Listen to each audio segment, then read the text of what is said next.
In 2021, truck driver Jake Rollins vanished somewhere along Interstate 350805 during a routine delivery run from Tyler, Texas to Oklahoma City. His family filed missing person reports, but 013 with no truck and no leads, the case went cold. 2 years later, construction 018 crews breaking ground for a new oil pipeline in rural Montana made a shocking discovery. Buried 12 feet 024 underground.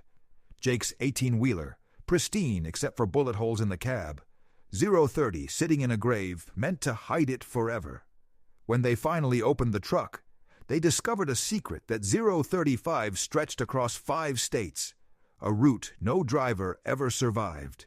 The call came in 041 at 6:42 a.m. on a Tuesday morning that started like any other for Danny Rollins. He was checking the air 048 pressure on his Kenworth tires outside a truck stop in Amarillo when his phone buzzed against his hip. Unknown number, 056 Montana area code. Danny almost ignored it. Probably another automated warranty 101 scam. "Yeah," he answered, wrench still in his hand. "This Danny Rollins, brother of 109 Jake Rollins." Danny straightened. Nobody had called him about Jake in over a year. "Who's asking?" "Officer Lisa 118. Hartwell, Stillwater County Sheriff's Department. I need you to sit down for this, Mr. Rollins.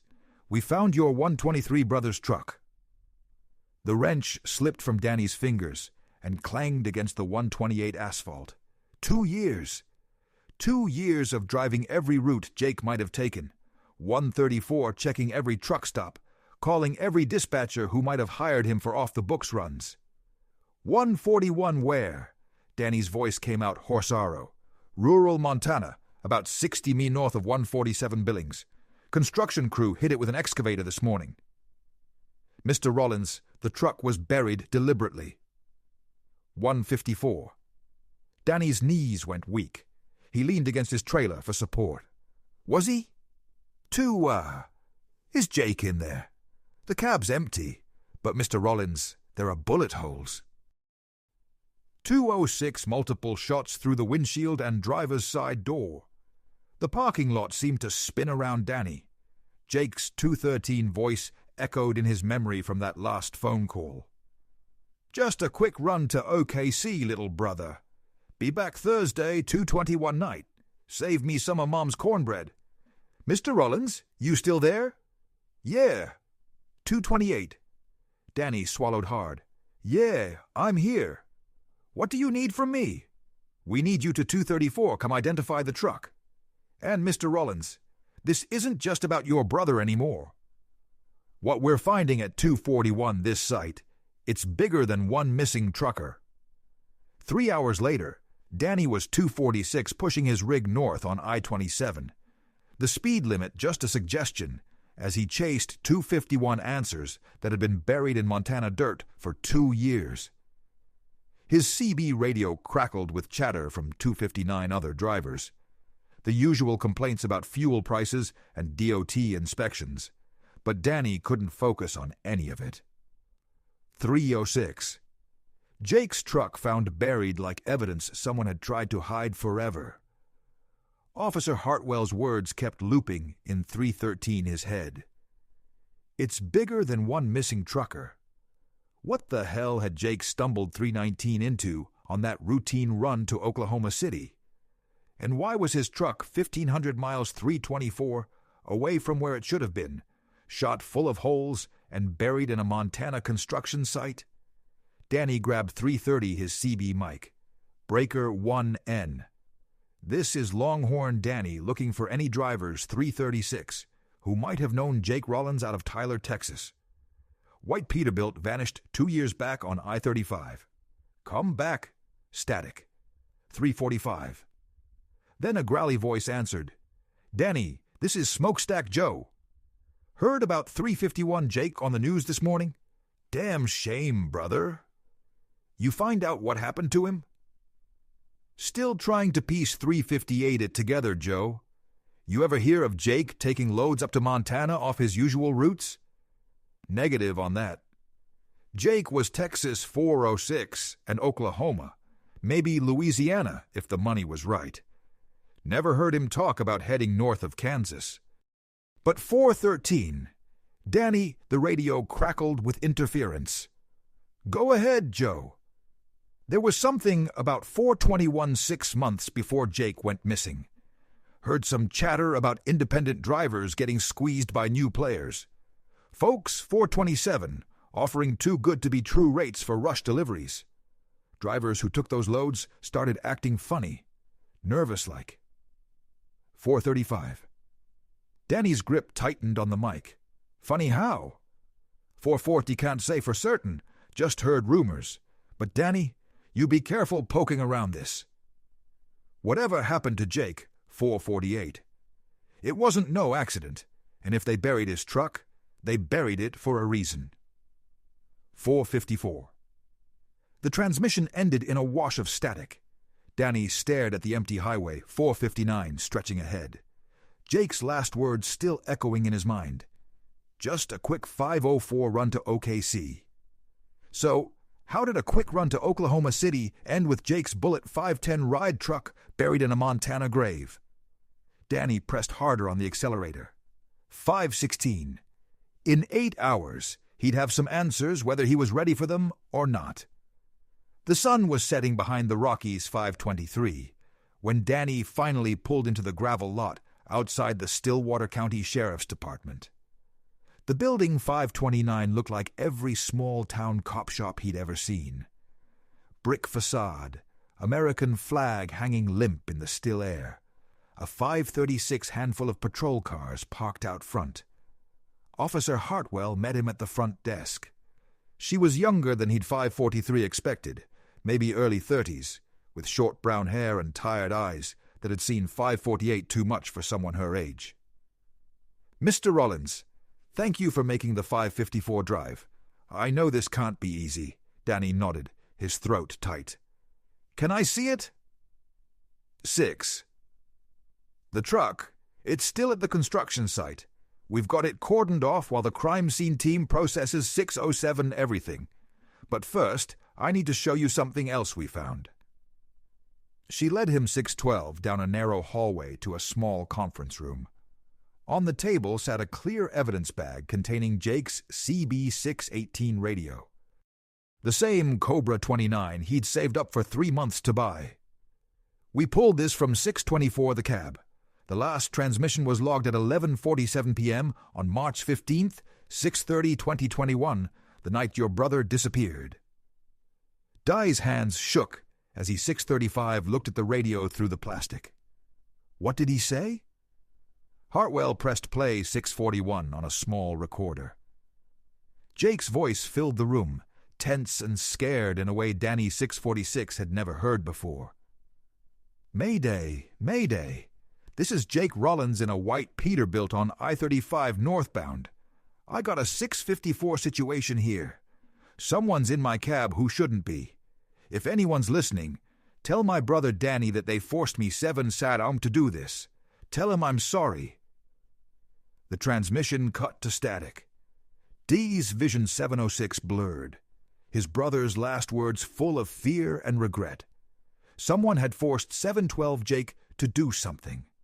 But what? Mr. Rollins, do you have any idea what your 718 brother might have been forced to do? Any enemies?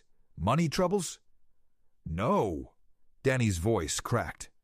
Jake was 727 clean, never touched drugs, barely drank beer. He was just trying to make enough to buy his own rig, maybe start a small 733 operation. Hartwell made notes. We'll need you to identify the truck tomorrow morning. But 740. Mr. Rollins, I have to warn you, what we're uncovering at that construction site is extensive. Your brother may have 747 gotten caught up in something much bigger than a simple hijacking. Danny spent that night in a cheap Motel 752 outside Billings, staring at the water-stained ceiling and replaying Jake's final transmission over and over in his 759 head. Someone's in my cab who shouldn't be. They forced me to do this. At 8:06 a.m., Officer Hartwell picked him up in a patrol car that smelled like coffee and gun oil. They drove 20 minutes into 814 rolling hills, dotted with oil dirks and construction equipment. The kind of boom and bust country where fortunes were 821 made and lost with every commodity price swing. "The pipeline company's been real 826 cooperative," Hartwell said as they turned onto a dirt access road. "They shut down the whole section when we told 833 them what we found." Danny's first glimpse of the excavation site made his 838 stomach drop. Crime scene tape fluttered around a pit the size of a swimming pool. 843 dug 15 FT into the red Montana clay. And there, sitting at the bottom like a 849 fossil from another age, was Jake's white Peterbilt. The truck looked almost pristine from a distance, until 8:55. Danny saw the spiderweb of bullet holes across the windshield and the jagged tears in the driver's side door, where 902 high-caliber rounds had punched through steel. "Jesus Christ," Danny whispered. 908. "We count at least 12 entry points," Hartwell said. "Whoever did this wanted 913 to make sure your brother couldn't drive away." Danny climbed down the wooden ladder they'd built into the pit, his 919 boots slipping on the clay. Up close, the damage was even worse. The passenger 925 seat was shredded, stuffing and springs exposed like guts, dark stains on the 930 sleeper berth that could only be blood. "The serial numbers match," Hartwell said. 936 following him down. "VIN, engine block, everything. This is definitely your brother's truck." Danny ran his hand along 943, the bullet-red door, feeling the rough edges where metal had been torn apart. 949, have you found any remains?" "No human remains in the truck, but 955. "Danny, there's something else. Look at this." She led him around to the back of the trailer. The cargo doors hung open, 1003 revealing an interior that had been completely gutted and rebuilt. Where 1008 there should have been loading space, someone had installed a false floor with hidden compartments underneath. 1015. "Drug modifications," Hartwell explained. "Professional grade. This wasn't some 1020 amateur operation." Danny crawled inside the trailer, running his hands along the fake floor panels. 1027. "The craftsmanship was incredible. You'd never know the compartments existed unless you knew exactly where to look." 1034. "Jake didn't know about this," Danny said, his voice echoing in the empty space. "He would have told me. We talk 1042 about everything.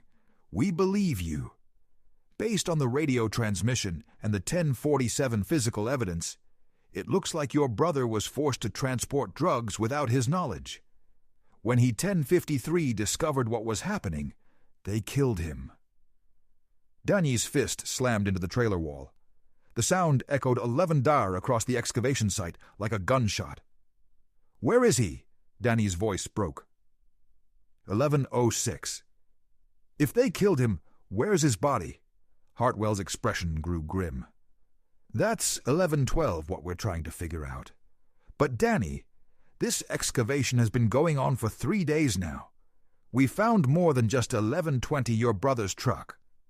She led him to the far edge of the pit where the construction crew had uncovered a 1126 concrete foundation buried even deeper than the truck. Danny could see the corners of what looked like a small 1132 building, maybe a shed or warehouse that had been demolished and buried years ago. "Drug processing facility," Hartwell 1139 said.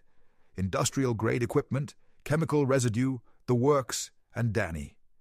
We found personal effects, 1146 driver's licenses, wallets, CB radios, at least 6 different truckers over the 1152 past 5 years. Danny's blood went cold. 6.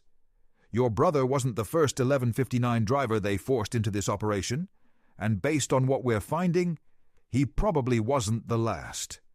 A shout from 1206 across the excavation interrupted them.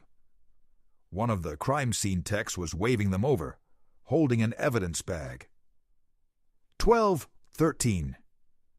"What is it, Rodriguez?" Hartwell called. "Found this wedged under the truck's fuel tank," the tech said. 1220. "Looks like someone hid it there on purpose."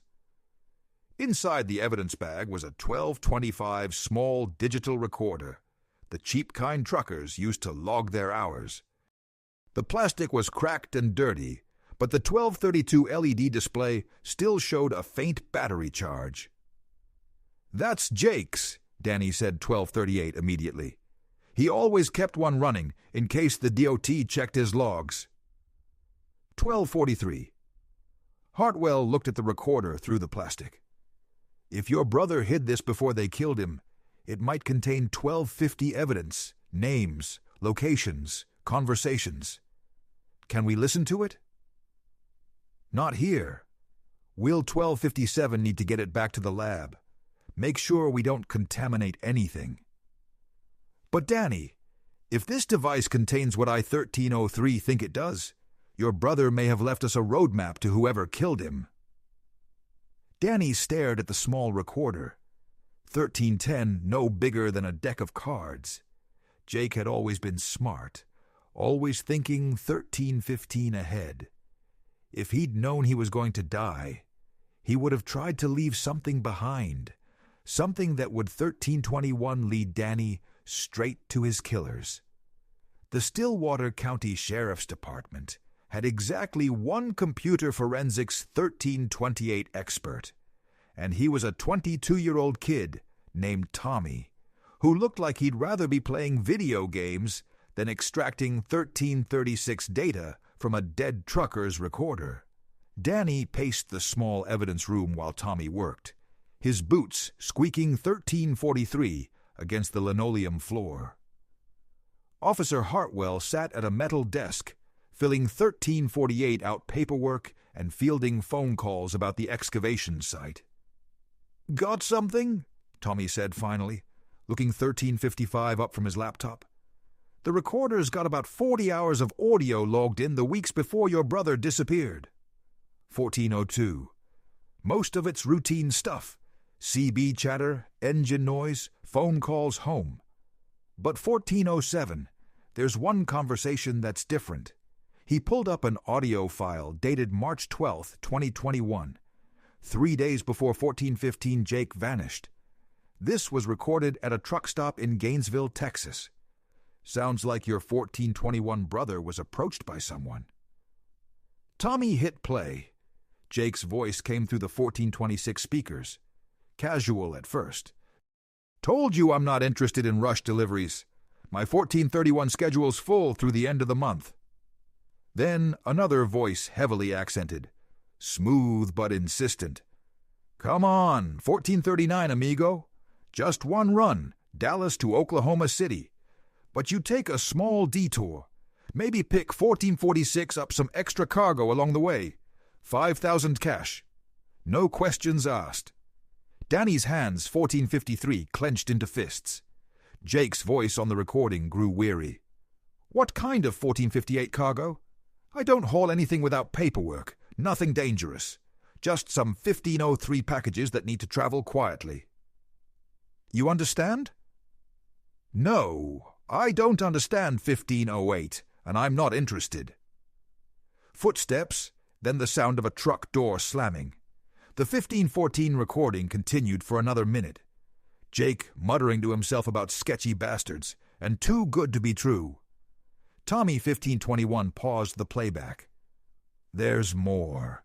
Your brother started recording every interaction after that conversation. Like 1528, he knew something was wrong." The next file was dated March 15th. The 1534 day Jake disappeared. This time, the audio quality was different, muffled, 1539 like the recorder was hidden. Jake's voice tense. "Danny, if you're hearing this, something 1546 happened to me. That guy from Gainesville came back. He's got friends now, and they're not taking no for an 1552 answer." The sound of truck doors opening, multiple voices shouting in Spanish and English.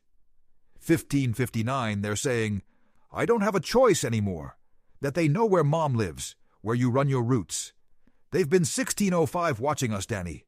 They know everything. A new voice cut through the recording. 1611 cold, authoritative. "Enough talking, driver. You're going to take our cargo to 1617 Oklahoma City. Then you're going to make some new stops. And if you even think about calling the police, your family 1623 dies first." The recording went dead. Di's vision blurred with rage. They'd 1630 threatened Mom. They'd threatened him. Jake had agreed to haul drugs to protect his family. "There's one more file," Tommy 1638 said quietly, recorded about 6 hours later. This time Jake's voice was 1643, barely a whisper. "They added stuff to my trailer. Drugs, I think. Lots of it. 1650, they got a whole operation, Danny. Trucks coming and going, guys with guns everywhere. It's not just about one 1656 delivery. They're moving product all over the country. The sound of highway noise in the background. Jake driving 1703 through the night. I'm trying to remember everything. License plates, faces, names. There's a guy they call 1711 Santos who's running things. And Danny, there's cops involved. I saw badges, patrol cars. These people got 1718 protection." A long pause. Then Jake's voice cracked. "I'm going to try to get 1723 evidence. Try to record everything before they decide I know too much. If something happens to me, 1731, you find these bastards. You make them pay for what they did to all those other drivers." The recording cut to static. 1738. The room fell silent except for the hum of fluorescent lights. Danny wiped his eyes with the back of his sleeve. Not 1745, caring who saw. Officer Hartwell leaned forward.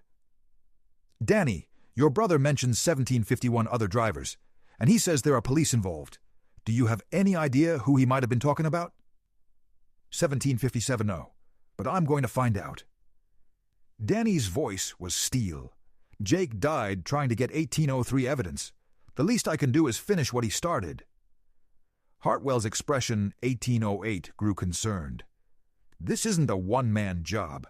If there are corrupt cops involved, 1814 you could be walking into a trap. "Then help me," Danny said. "You found Jake's 1819 truck. You know there's a drug operation using truckers as mules. What are you going to do about it?" Before Hartwell 1826 could answer, her radio crackled. A dispatcher's voice filled the room. "All 1832 units. We've got a situation at the excavation site." Construction crew found another vehicle, requesting additional 1838 crime scene personnel and the coroner. Hartwell grabbed her keys. "Tommy, make 1844 copies of those recordings." "Danny, you're coming with me." "What do you 1849 think they found?" Danny asked as they rushed toward the parking lot. "I don't know," Hartwell said. "But if your 1856 brother was right about other drivers disappearing, we're about to find out how deep this thing really goes." 1903. They drove back to the excavation site in silence. Danny's mind racing with Jake's final words. You make them 1910 pay for what they did to all those other drivers. He intended to do exactly that. 1916. The excavation site looked like a crime scene from a war zone.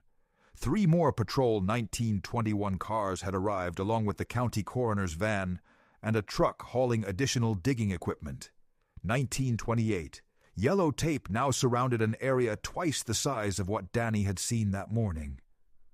Officer Hartwell badged her way 1935 through the perimeter, Danny close behind. The construction crew stood in a tight cluster near their equipment, hard 1941 hats in their hands, faces pale with shock. "What have we got?" Rodriguez Hartwell called to the crime scene tech. 1949. 2 more vehicles so far, Rodriguez replied, pointing to the expanded pit. 1954. Pickup truck. Looks like it's been down there maybe 3 years, and a sedan that's older. Maybe 5 years. Buried. 2001. Danny peered into the excavation. Jake's Peterbilt now looked like just one piece of a much larger puzzle. The 2008 pickup truck was wedged against the far wall of the pit, its bed filled with concrete blocks. The sedan was barely 2015 visible, just a corner of its roof poking through the clay. Any signs of 2020, Hartwell began. "Yeah," Rodriguez said grimly. "Skeletal 2026 remains in both vehicles. Coroner's on his way down to make it official, but we're looking at multiple homicides." A sick 2033 feeling settled in Danny's stomach. Jake's voice echoed in his memory. "You 2038 make them pay for what they did to all those other drivers. This is where they disposed of anyone who wouldn't 2045 cooperate," Danny said. Jake wasn't the first trucker they tried to force into their operation. Hartwell nodded, and he, 2053, wasn't the first one who said no. A shout from the bottom of the pit interrupted them. One of the excavator 2059 operators was waving frantically at something near the buried drug facility. "We got more concrete down here," the 2106 operator called. "Looks like a whole foundation. This place was bigger than we thought." Hartwell and Danny climbed 2113 down into the pit. The drug processing facility they discovered yesterday was 2118, revealing itself to be much more extensive. What had looked like a small shed was actually part of a complex that 2125 stretched underground for hundreds of square feet. Jesus Hartwell breathed. 2130, they built a whole distribution center out here. Danny studied the exposed concrete foundations. 2137, remote location access to major highways big enough to process serious weight. 2143. This wasn't some small-time operation. And when they were done with it, they buried everything, Hartwell added. 2150 trucks, bodies, equipment, made it disappear like it never existed. The 2156 coroner, a gay-haired man named Dr. Peterson, emerged from examining the pickup truck. His expression was grim. 2204. Male victim, approximately 25 to 35 years old, based on bone structure. 2209, single gunshot wound to the back of the skull, execution style. Vehicle's been down there at least 3 years, maybe 2216-4. He moved to the sedan. Female victim here, similar age range. Also 2223 gunshot wound, but to the chest. This one's older. I'd estimate 5 years minimum. Dai's fists clenched. They 2231 killed anyone who got in their way. Men, women, didn't matter. 2236. Danny Hartwell said quietly, "If this operation was running for 5 years, or 2241 more, and they were forcing truckers to transport drugs, where do you think they got their drivers?" The implication hit 2248. Danny like a punch to the gut. Truck stops. They'd scout independent drivers, 2253 guys who needed money, guys who wouldn't be missed right away if they disappeared. 2259, and if a driver refused or if they tried to expose the operation, 2304, they ended up buried with their trucks. Danny stared at the excavation, 2309 imagining how many more vehicles might be hidden under the Montana clay. 2314 Hartwell, we need to check missing person reports. Every trucker who disappeared in this region over the past 2321 5 years already on it. I've got calls out to departments in 4 states. Dr. 2327. Peterson climbed out of the sedan, shaking his head. There's something else down here. Looks like a storage area 2334, separate from the processing facility. Might have been an office or records room. He led them to a section of the 2340 foundation, where concrete blocks had been arranged to form a small enclosed space. The construction crew had 2347 partially cleared it, revealing metal file cabinets and waterproof storage containers. 2352. If they kept records of their operation, Hartwell said, invoices, delivery schedules, driver information, 24 BAM. We'd have everything we need to identify their network, Danny finished. Rodriguez 2406 was already setting up equipment to safely extract the storage containers. This is going to take a few hours. We 2413 need to document everything before we move it. Danny's phone buzzed. Unknown 2418 number, Texas area code. Danny Rollins, he answered. Danny, this is Smokestack 2425. Joe from yesterday. Listen, I've been asking around about your brother, and I got some information you need to hear. 2431. Go ahead, Joe. There's a driver named Carlos Mendez, runs loads between Houston and Denver. He says about 6/24/39 months ago, some guy approached him at the Flying J in Amarillo. Same deal your brother mentioned. Easy money for a 2445 simple delivery, but take some extra cargo. No questions asked. Danny's pulse quickened. What happened? Carlos got 2453 spooked and said no. But here's the thing. The guy who approached him had a badge. Local sheriff from somewhere up 2501 North. Carlos remembers the name because it was painted on his patrol car. Brennan. Danny nearly dropped the phone. 2509. A corrupt sheriff just like Jake had recorded. Joe, did Carlos get a first 2515 name? A description? Big guy? Maybe 50, 55? Ready a face like he drinks too much. 2522. And Danny, Carlos says this Brennan character knew things about him. Where he lived, where his kids went to school, 2529 like he'd been watching him? Where can I find Carlos? That's the problem, Danny. 2535. Carlos ain't been seen in 3 months. His dispatcher says he took a load to Colorado and never checked in. Carlos's 2542 wife is scared to death. Been calling every truck stop between Houston and Denver. 2547 Danny's blood went cold. Another missing driver. Another family destroyed. Joe, 2553. If you hear anything else, I will. But Danny, you watch yourself. If this 2558 Brennan character is dirty law, he's got resources. He can make problems disappear. 2604, the line went dead. Danny stared at his phone. Pieces of the puzzle clicking 2610 into place. A corrupt sheriff named Brennan. Missing drivers who wouldn't cooperate. A drug operation that buried 2618, its evidence so deep it took an oil pipeline to uncover it. Jake had been 2623, right about everything. And now Danny had a name to go with the badge. Sheriff Brennan was about to get a visit from a 2630 very angry brother. Danny spent the next 2 hours watching crime scene techs extract waterlogged documents from the 2636 buried storage containers. Most of the papers were too damaged to read, but a few items survived the year's 2643 underground. Plastic-wrapped ledgers, laminated driver's licenses, and a metal 2648 lockbox that had kept its contents dry.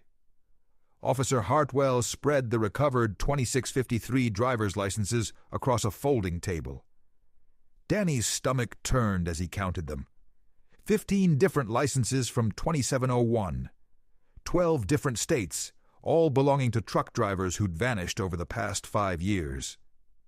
2707 Carlos Mendez, Hartwell said, holding up a Houston license. Reported missing 2713 3 months ago, just like your contact said. Danny picked up another license. 2718 Maria Santos, Dallas, independent owner-operator. He looked at the photo. A 2724 woman in her 30s with kind eyes and a determined smile. When did she 2729 disappear? According to the missing person report, about 18 months ago. Left Dallas with a 2735 load bound for Albuquerque, never arrived. The ledgers told an even grimmer story. 2741.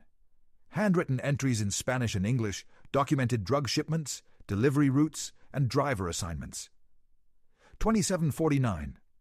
Some entries were marked with a simple X next to the driver's name, notation for the ones who hadn't cooperated. 2756.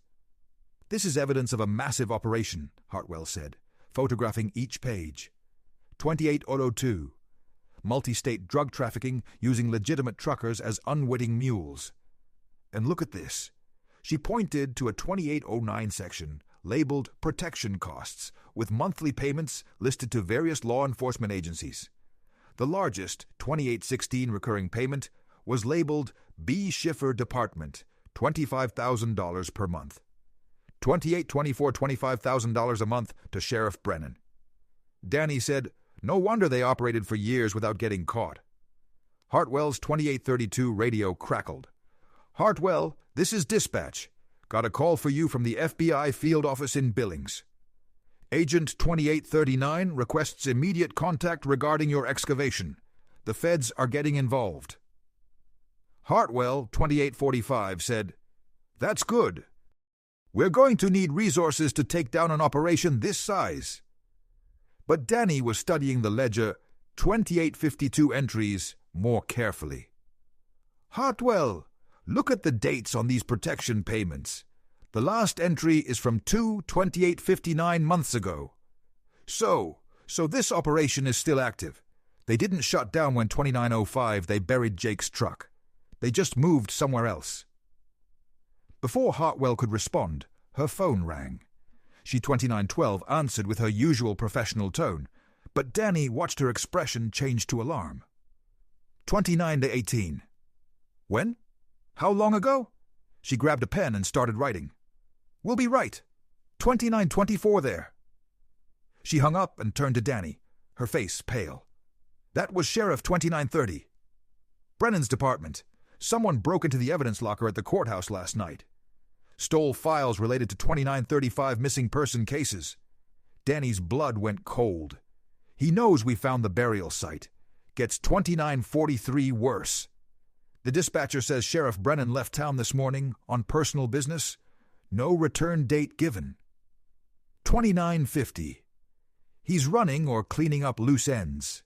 Hartwell grabbed her keys. Danny, I need 2958. You to stay here with the crime scene team. If Brennan's involved in this operation, I can't risk putting you in 3004 danger. Like hell, I'm staying here. Jake died trying to expose these people. 3009. I'm not going to sit on the sidelines while they cover their tracks. Hartwell studied his face for a long moment. 3016. You're not a cop, Danny. You don't have training for this kind of situation. But I know trucking. I know the routes. 3024 the stops, the way drivers think. You need me. Fine, but you follow my lead. 3030 and do exactly what I say. One wrong move and we could both end up buried in another hole. They drove back toward 3037 Billings Hartwell on the radio, coordinating with state police and FBI. 3043. Danny stared out the window at the rolling Montana landscape, imagining Jake driving this same route 2 years 3049 ago with a gun to his head. There's something that's been bothering me, Danny said as they hit the highway. The 3056 timeline doesn't add up. How so? Jake disappeared in March 2021, but according 3103 to those ledgers, the drug operation was still running until at least 2 months ago. If they killed Jake because he was 3110 going to expose them, why didn't they shut down immediately? Hartwell considered this. 31-18. Maybe they thought they'd eliminated the threat. Maybe Jake didn't have time to contact anyone before they killed him. 31-25. Or maybe he did contact someone and that person kept quiet. What do you mean? Danny's mind was 3132 racing. Jake was smart. If he knew he was in danger, he would have tried to 3137 get information to someone he trusted, someone in law enforcement. But you said he didn't know any cops. No, but 3144 truckers deal with DOT officers, state troopers, local police all the time. If 3149 Jake had evidence of a drug operation, he might have tried to pass it along before they killed him. Hartwell's radio 3156 crackled with an incoming transmission. All units, Bolo for Sheriff Cole, 3202. Brennan, white male, 52 years old, last seen driving a dark blue F-150, Montana 3208 plates, Charlie Delta 749-2, considered armed and dangerous, 3215. "There's our confirmation," Hartwell said. "Brennan's officially a fugitive." Danny's phone buzzed with a text 3222 from an unknown number. "Stop digging or you'll join your brother." He showed the 3227 message to Hartwell. Her jaw tightened. "They're watching us. Probably have been 3232 since you arrived in Montana." "Good," Danny said, surprising her. "Let them 3238 watch. Maybe they'll make a mistake. Danny, these people have killed at least 3243-15 drivers that we know of. They're not going to hesitate to kill us if we get too close."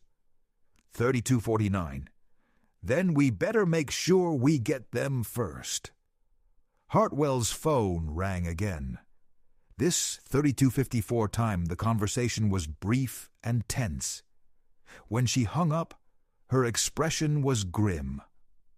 That was the FBI. They 3303 intercepted radio chatter about a truck convoy heading north toward the Canadian border. Multiple vehicles, heavy escort. 3310 could be the operation trying to relocate. Where? Highway 2 near the Glacier National Park area. Remote, lots 3317 of backroads. Easy to disappear into the wilderness. Danny looked at the clock on the dashboard. How far? 3 hours, 33:25 if we push it. Then let's go. If they're moving the operation, this might be our only chance to catch them in the open. 33:33. Hartwell hesitated. Danny, if we're right about this, we're talking about armed drug traffickers with nothing to 3339 lose. This isn't some truck stop disagreement you can settle with your fists. 3345. I know, Danny said quietly. But Jake died trying to stop these people. I'm not 3351 going to let his death be for nothing. Hartwell studied his determined expression, then hit the sirens, and 3358 floored the accelerator. All right, but we're calling for backup every step of the way. And Danny, when 3405 we find these bastards, you let the law handle them. Danny nodded, but his hands, 3410, were already clenched into fists. The law had failed Jake 2 years ago. This 3415 time, Danny was going to make sure justice was served. The convoy was exactly where the FBI said it would be. 3422. A line of 6 18-wheelers escorted by 2 pickup trucks moving north on 3427 Highway 2 like a funeral procession. Danny and Hartwell watched from a ridge 3433 overlooking the road. Binoculars focused on the vehicles crawling through the mountain passes below. 3439. That's a lot of firepower for a simple drug run, Hartwell murmured, counting the armed men visible in the pickup 3446 beds. Danny studied the lead truck through his binoculars. 3452. Those aren't random drivers. Look how tight they're running. Perfect spacing, coordinated speeds. These guys have done 3458 this before. FBI's got units moving to block the highway at both ends. Hartwell said, 3504 checking her radio. Border patrols coordinating from the north. We should have them boxed in within the hour. But 3512. Danny was focused on something else. The last truck in the convoy. Unlike the 3517 others, which looked like standard freight haulers, this one had modifications. Reinforced bumpers, extra 3523 antennas, and windows that were too dark to see through. Hartwell, that rear 3528 truck, it's not carrying cargo. She swung her binoculars toward the vehicle Danny was watching. Mobile Command 3536 Center. They're running the operation from inside that truck. which means if we want answers about what happened to 3542 Jake, we need to take that truck intact. Hartwell finished. I'll radio the FBI. 3548. Tell them to focus on stopping the command vehicle. While Hartwell coordinated with the federal agents, 3554. Danny kept watching the convoy. Something was bothering him about the way they were moving. Too organized, too calm for 3601 people who knew law enforcement was closing in. Hartwell, what if this is a decoy? What do you mean? Think about it. 3610. They know we found the burial site. They know Brennan's blown his cover. Why would they risk moving their entire 3615 operation in broad daylight on a major highway? Hartwell lowered her radio. 3623. You think they want us to follow them? I think they're leading us away from something more important. 3630. Before Hartwell could respond, the convoy below suddenly changed direction. 3635. Instead of continuing north toward the border, the trucks turned east onto a smaller highway that wound deeper into 3642 the mountains. That's not the route to Canada, Hartwell said. Donnie's 3647 phone buzzed with another text. Your brother begged for his life. You will too. This time there was an attachment. 3655, a grainy photo that made Danny's blood run cold. It showed Jake on his knees in what looked like a concrete 3701 room, hands zip-tied behind his back, a gun pressed to the back of his head. 3707. Son of a bitch, Danny whispered. They're not running. They're leading us to where they killed Jake. Hartwell saw 3715 the photo and immediately grabbed her radio. All units, abort pursuit. 3720, repeat, abort pursuit. We have reason to believe this is a trap. 3726, but the radio crackled with interference. Then a voice Danny recognized from Jake's recordings. The 3733 cold, authoritative tone that had threatened his family. Too late, Officer Hartwell. You and the brother, you 3740. Follow the trucks. You come alone, no backup, no FBI, or we start killing the 3745 drivers we're holding. The transmission cut to static. They're jamming our 3750 communications, Hartwell said, trying multiple radio frequencies. 3756. And they've got hostages.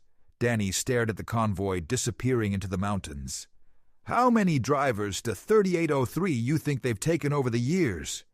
Based on what we found at the burial site, could be dozens. Danny, we can't 3811 go in there alone. It's suicide. Maybe, but if we wait for backup, those 3817 hostages are dead. Hartwell studied the mountain road the convoy had taken.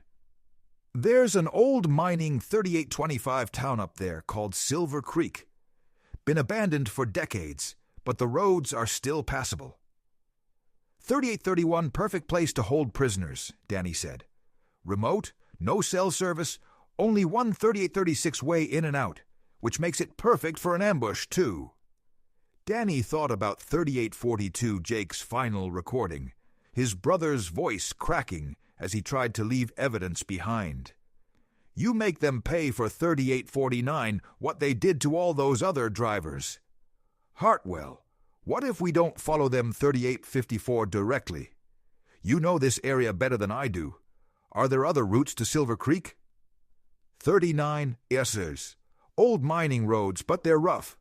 Four-wheel drive only, and they add at least an hour to the trip.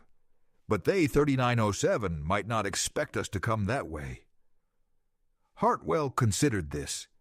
It's risky. If 3913 we get stuck up there, no one's going to find us for days. And if we don't try, those hostages are 3920 going to end up buried in another hole. Hartwell made her decision. There's a 3925 mining road about 10 Emolon east. It's not on most maps, but it connects to the Silver Creek area. We'll need to go back 3932 and approach from a different direction. They climbed back into the patrol car, and headed east away from the convoy's 3938 route. As they drove, Danny's mind kept returning to the photo on his phone. Jake on his knees, terrified, but 3946 still defiant. "They kept him alive for a while," Danny said quietly. "What, Jake?" "In that 3954 photo, he looks like he'd been beaten, but he was still fighting. They didn't just execute him immediately. Maybe they 40 were trying to get information from him, find out who else he might have told about the operation. Or maybe they were 4006, using him as leverage against other drivers, cooperate, or end up like Jake Rollins." 4012. The mining road was everything Hartwell had warned. Barely 2 tire tracks carved into the mountainside with drop 4019 offs that made Danny's stomach lurch. But it was taking them exactly where they needed to go, approaching 4025 Silver Creek from the blind side. As they climbed higher into the mountains, Danny caught glimpses of the 4032 abandoned mining town through the trees. A collection of weathered buildings clustered around what had once been a 4039 mill, connected by a network of dirt roads and mining equipment that had been left to rust for decades. 4046, and parked among the abandoned buildings, the 6 trucks from the convoy. 4051. "They're here," Hartwell said, pulling over behind a stand of pine trees. 4057. "Now what?" Danny studied the town through binoculars. "I count at least 12 armed 4103 men. They've got guards posted on the main roads, but they're not watching the mining trails because they don't expect 4109, anyone to be stupid enough to come up the back way. Sometimes stupid is the 4114. Only thing that works." Hartwell checked her weapon and spare ammunition. "If 4120 were doing this, we do it smart. We get in, locate the hostages, and get out. No 4125 heroics."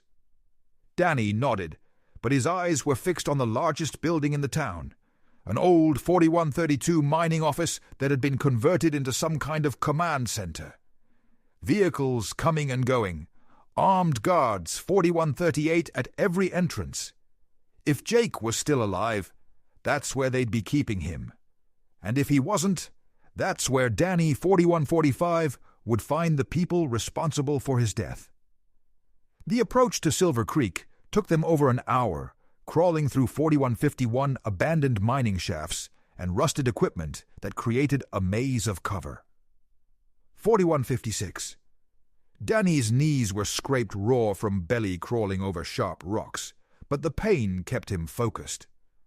Hartwell moved 4204 like she'd done this before, using hand signals and staying low as they worked their way toward the converted mining 4210 office. Through gaps in the rusted machinery, Danny could see guards patrolling the perimeter, but their 4217 attention was focused on the main road, not the mountainside behind them. "There," Hartwell whispered, pointing to 4224, a loading dock behind the main building. "That door has only got one guard, and he's smoking instead of watching." Danny 4231 studied the layout. "What about vehicles? If we find hostages, we'll need a way to 438 get them out. Those pickup trucks by the mill, keys are probably inside. These 443 guys aren't expecting to need a quick getaway." They waited until the smoking guard, 4049, wandered around the corner, then sprinted across open ground to the loading dock. Danny's heart, 4254, hammered as they pressed against the concrete wall, waiting to see if anyone had spotted them. Silence, except for 4301, the wind whistling through abandoned mining equipment. Hartwell tried the door handle, locked, but the wood frame 4307 was rotted. A few kicks, and it gave way with a splintering crack that sounded like thunder in the mountain air. They, 4314, froze, weapons ready, but no shouts of alarm came from inside. 4320. The building's interior had been converted into a makeshift prison. Chains bolted to the walls, concrete 4326 floors stained with things Danny didn't want to think about, and a smell of fear and desperation that made his stomach 4332 turn. But the holding area was empty. "Where are they?" Danny whispered. 4338. Hartwell pointed to fresh tire tracks in the dust. "Moved recently, maybe when 4344 they saw us following the convoy. They moved deeper into the building, checking every room. Office space converted to 4351 living quarters for the guards. A communications room with radio equipment and maps showing trucking routes across 4357 5 states. And in the back corner, a room that made Danny's blood freeze. Personal effects, wallets, drivers' 4405 licenses, family photos, wedding rings, all sorted into plastic bins like inventory in a warehouse. Danny 4412 recognized Jake's wallet immediately. The leather cracked from years of writing in his back pocket. "Jesus, 4418 Christ," Hartwell breathed. "How many people did they kill?" Danny opened Jake's wallet with shaking hands. 4426. Everything was still there. Driver's license, credit cards, and folded behind them, a photo of their family from 4433 Christmas 3 years ago. Jake, Danny, and their mother around the tree, everyone 4438 smiling. "They kept trophies," Danny said, his voice raw with anger. A door slammed somewhere 4445 in the building. Footsteps echoed off concrete walls, getting closer. Hartwell 4451 grabbed Danny's arm and pulled him toward a side exit, but they were too late. 3 armed men rounded the 4456 corner, weapons already drawn. "Well, well," said the leader, a thin man with 4502 dead eyes and prison tattoos covering his neck. "Looks like the brother came looking for his family reunion." Danny 4509 recognized the voice from Jake's recordings, the one who'd threatened their mother, who'd forced Jake into the 4515 drug operation. "Where is he?" Danny demanded. "Where's Jake?" The man 4522 laughed. "You really think your brother's still breathing after 2 years? Man, you 4527 truckers are dumber than I thought." "The photo?" Danny said. "Someone sent me a 4532 photo of Jake alive." "That old thing. Hell, we took that picture 2 years ago, right before we 4539 put a bullet in his head. But it comes in handy for situations like this." Rage 4545 exploded in Dye's chest. He lunged forward, but one of the other gunmen stepped in with a rifle butt to his 4551 ribs. Danny went down hard, gasping for air. "Easy there, hero." The leader, 4557, said, "You're going to get your chance to join your brother. But first, we got some questions, like who else knows 4603 about our operation, how many cops you talked to, how much evidence you got." 4608. Hartwell kept her weapon trained on the group, but she was outnumbered and outgunned. FBI knows everything. "You 4615 kill us, and they'll tear this mountain apart looking for you. FBI is chasing ghosts on the highway right now. By the 4622 time, they figure out we led them the wrong way. We'll be long gone. New location, new operation, new trucks to 4628 move our product." The leader gestured to his men. "Take them to the processing 4633 room. We'll get our answers one way or another." They were marched at gunpoint 4638 to a different building, this one equipped with industrial-grade equipment that had nothing to do with mining. Drug 4645 processing machinery, scales, packaging materials, and in the center of the 4650 room, a metal chair with restraints. The same kind of chair they'd found at the 4655 buried facility. "Your brother sat in that chair for 3 days before he gave us what we wanted." 4702, the leader said, running his hand along the metal armrest. "Told us everything about his roots, his contacts, his 4709 family. Real talkative once we started working on him." Danny's vision blurred, 4714 with fury. "You son of a oh! I'm just getting started. See, your brother 4720 made us a lot of trouble before he died.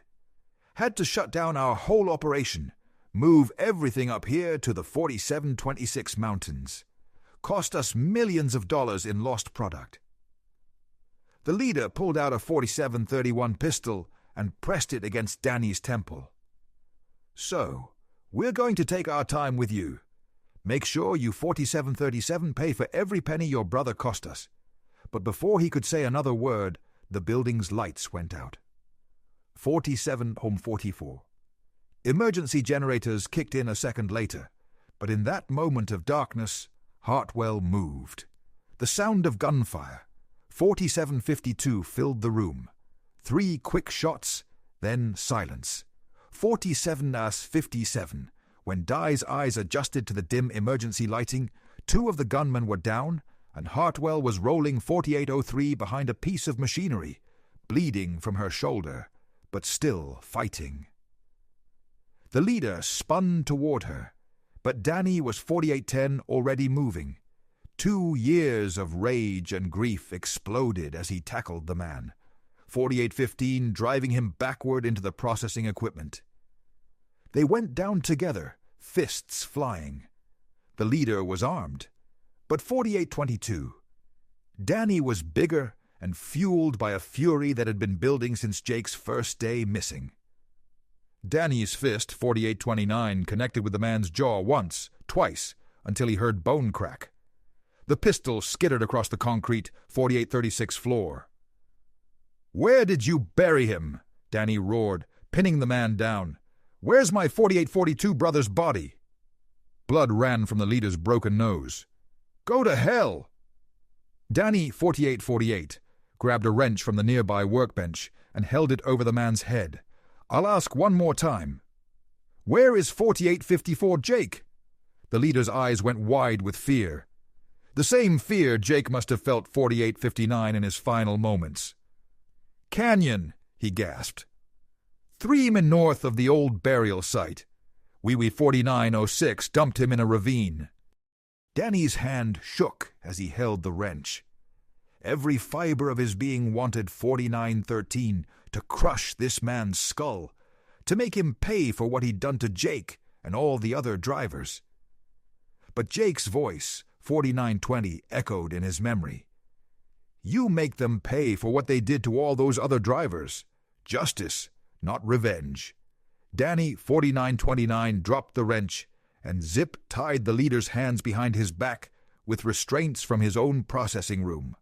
4935. "Hartwell, you okay?"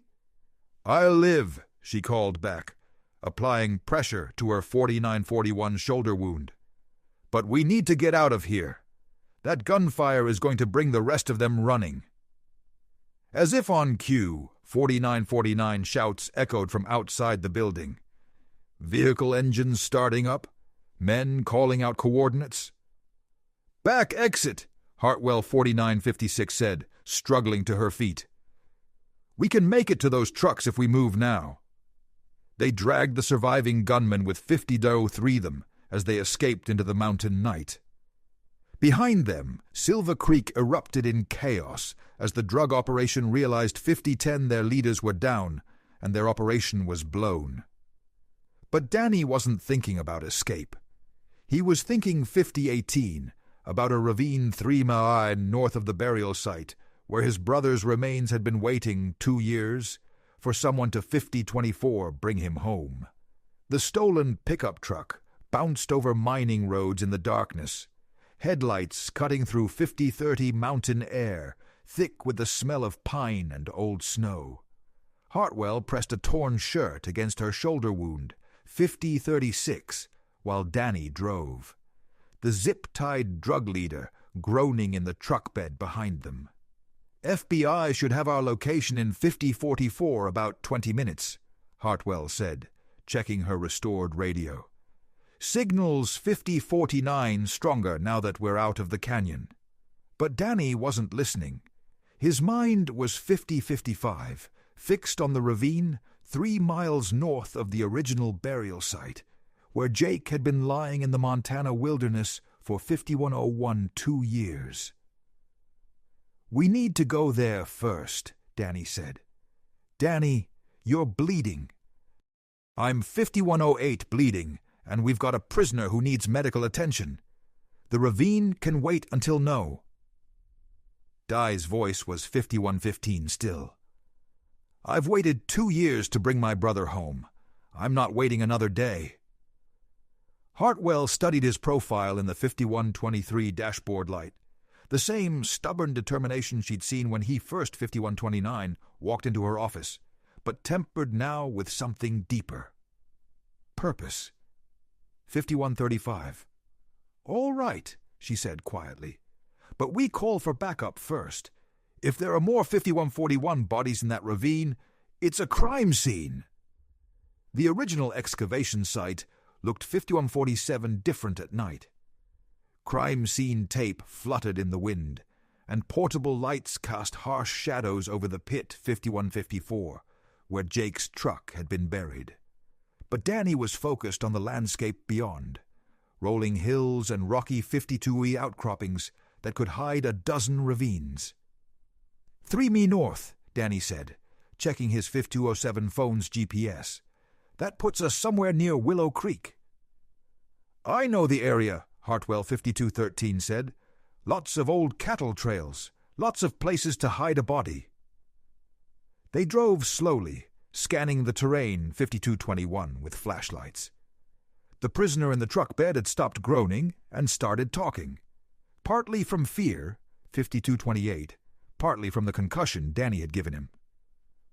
"You're not going to find him," the man mumbled. "Animals, weather, 25236 years, ain't nothing left but bones."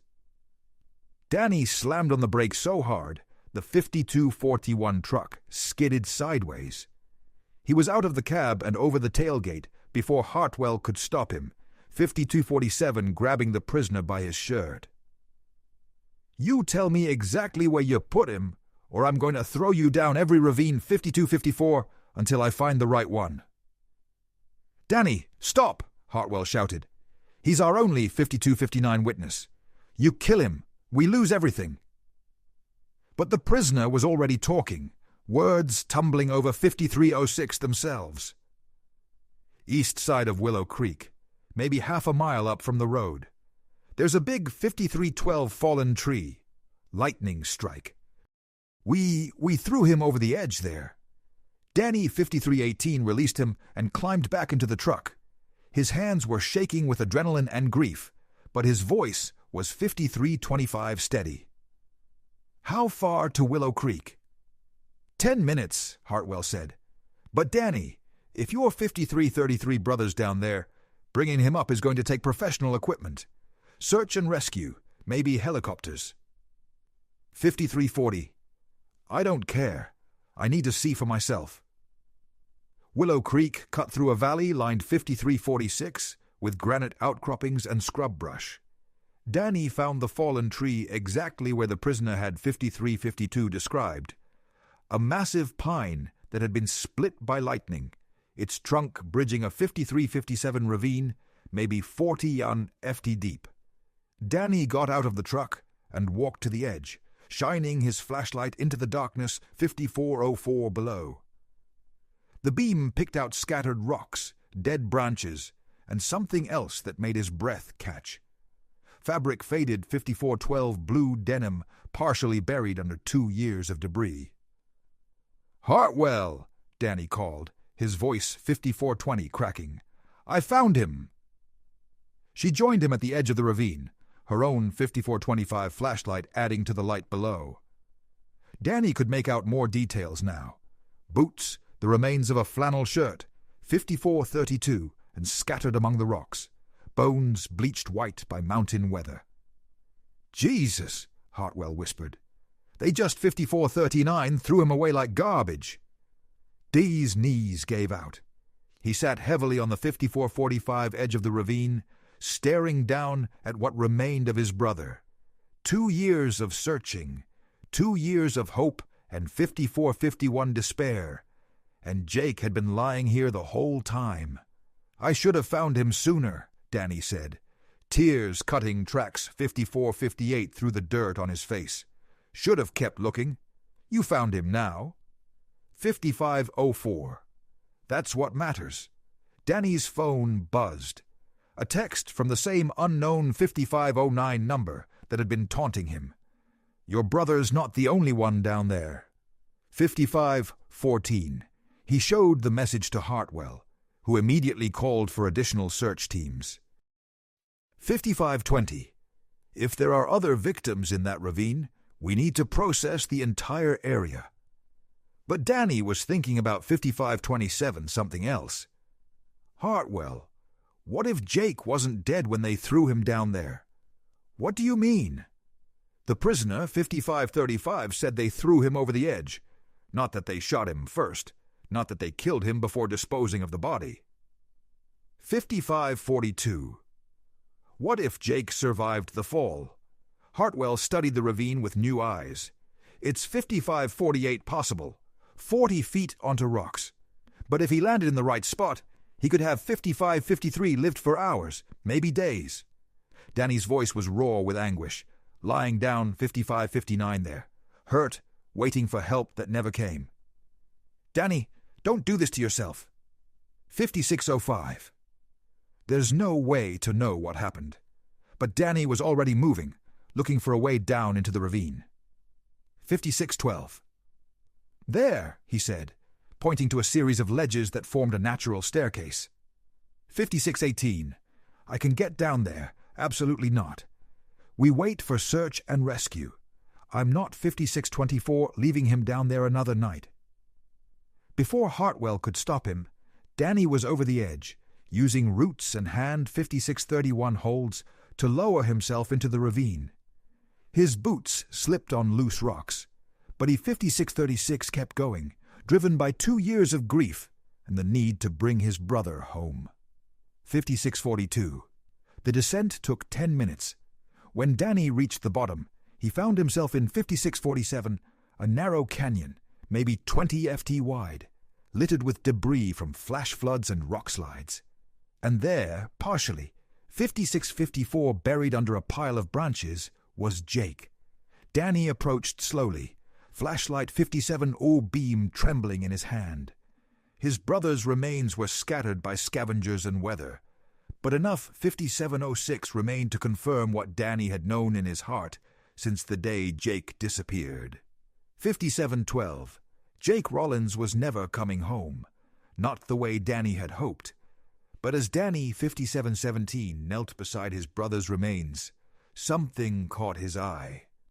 Scratched into the rock face nearby, barely visible 5724 under years of weather, were letters carved with what looked like a piece of metal.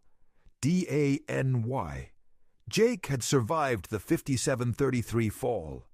He'd lived long enough to leave a message, a final connection to the brother who'd never stopped looking for 5739 him.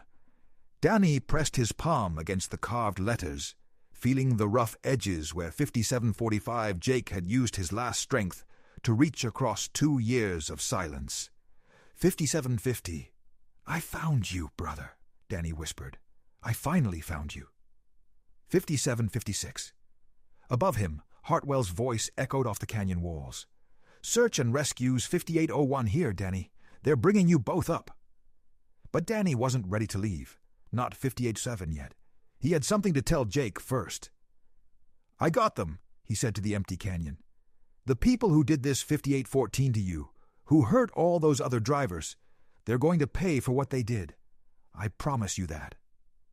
The wind, 5822, picked up, whistling through the ravine like an answer, like forgiveness, like peace. The search and rescue operation 5829 took 6 hours. Danny sat in an ambulance getting his cut stitched, while teams 5835 worked with ropes and pulleys to bring Jake's remains up from the ravine. Every piece of bone, every scrap of fabric, 5843, every small thing that had once been his brother. When they found Jake's wallet in the rocks, still containing the 5849 Christmas photo, Danny finally broke down completely. "Take your time," said the EMT, a kind 58-56 woman named Rosa, who'd seen plenty of grief in her years on mountain rescues. 5902. There's no rush now. By dawn, they'd recovered the remains of 5907 4 victims from the ravine. Jake Carlos Mendes from Houston, and 2 5912 other drivers whose licenses had been in the storage containers at the burial site. Each one thrown away like garbage 5918 when they wouldn't cooperate with the drug operation.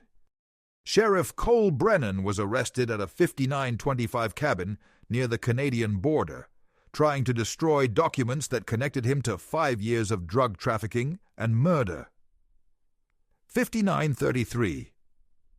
The FBI found bank records showing payments totaling over $1 million from the cartel in exchange for 5940 protection and information about law enforcement activities. But it was the prisoner Danny had captured, Miguel 5947. Santos, the cartel lieutenant who'd been running the trucking operation, who provided the details that broke the case, 5953 wide open. 23 drivers over 5 years, FBI agent Patricia Voss told Danny. As 5959, they sat in the Billings field office.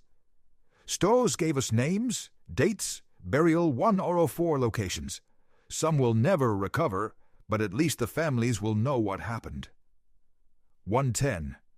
Danny stared at the map on the conference room wall, marked with red pins showing grave sites across Montana, Wyoming, and 118 the Dakotas. Each pin represented a family destroyed. A life ended because 123 someone wouldn't haul drugs. "What about the operation?" Danny asked. "Is 130 it really over? The Montana cell is finished, but this was part of something bigger. A network 1037 that stretches from Mexico to Canada. We're coordinating with agencies in 6 states to roll up the entire 1.43 organization. And the other drivers, the ones who cooperated, 1.48. Agent Voss consulted her notes. Most of them didn't know they were carrying drugs, modified trailers, hidden 155 compartments, threats to their families if they asked questions. They were victims, too. Danny thought about Jake's 1012 final recording. "They know where Mom lives, where you run your routes. They've been watching us. Fear. That's how the 10110 operation had worked for so long. Keep drivers scared. Keep families threatened. Make cooperation seem like 1116, the only way to survive." "What happens now?" Danny asked. "Santos and 10122. Brennan will be charged with multiple counts of murder, drug trafficking, and conspiracy. With the evidence your 10128 brother left behind, and what we found at the burial sites, they'll never see daylight again. And the families, the 10135 other victims' families, they'll finally have answers and closure. Your brother 10142 saved a lot of lives by fighting back, Danny. If he hadn't left that evidence, this operation might still be running." 150. Danny walked out of the FBI building into the Montana morning, feeling empty and exhausted. Jake was gone. Had been gone 1157 for 2 years. But at least now Danny knew the truth. His brother hadn't abandoned 103, his family, or chosen to haul drugs. He'd been a victim who became a hero, dying 109, to protect others from the same fate. The funeral was held in Tyler, Texas, 1014, where Jake had lived his whole life, except for those final terrible days in Montana. The entire trucking community, 10221, turned out. Hundreds of drivers who'd known Jake worked with him, respected him as one of their own. 1228. Danny stood at the graveside as Jake's remains were lowered into Texas soil, finally home after 2 years in a Montana 10235 ravine. Their mother held his arm, her face wet with tears, but peaceful for the first time since Jake had 10241 disappeared. "He saved so many people," she whispered. "All those other families who 10248 will get their answers because of what Jake did." Danny nodded, thinking about 10253. The carved letters Jake had left in the canyon wall. Even dying, even broken. And 10259 alone, his brother had been thinking about Danny, leaving a message that said 10304. "I was here, I fought, I didn't give up." After the service, Danny drove his 1309 rig east on Interstate 20, back to the roots he knew, the life he understood. 10315. But everything was different now. Every truck stop, every way station, every CB 10320 conversation carried the memory of Jake's fight against the people who preyed on drivers. His radio crackled. 10327 with a familiar voice. "Breaker 1N. This is Smokestack. Joe looking for Longhorn 10334. Danny, you out there, brother?" Danny picked up the mic. "I'm here, Joe. Heard 1340 about the service. Heard about everything they found up in Montana. Just wanted you to know Jake's story is 1347 spreading. Drivers all over the country are talking about it, about how he fought back." "Good." Danny said, "Maybe 1355. It'll help other drivers recognize the warning signs, help them stay safe." "Already is. Got a call yesterday from a 10402 driver in New Mexico. Someone approached him with one of those too-good-to-be-true deals, but he remembered Jake's 10408 story and called the state police instead." Dai's throat tightened. Jake's 10413. Sacrifice was still protecting people, still saving lives. 10418. Joe, keep spreading the word. Tell every driver you meet about what happened to Jake.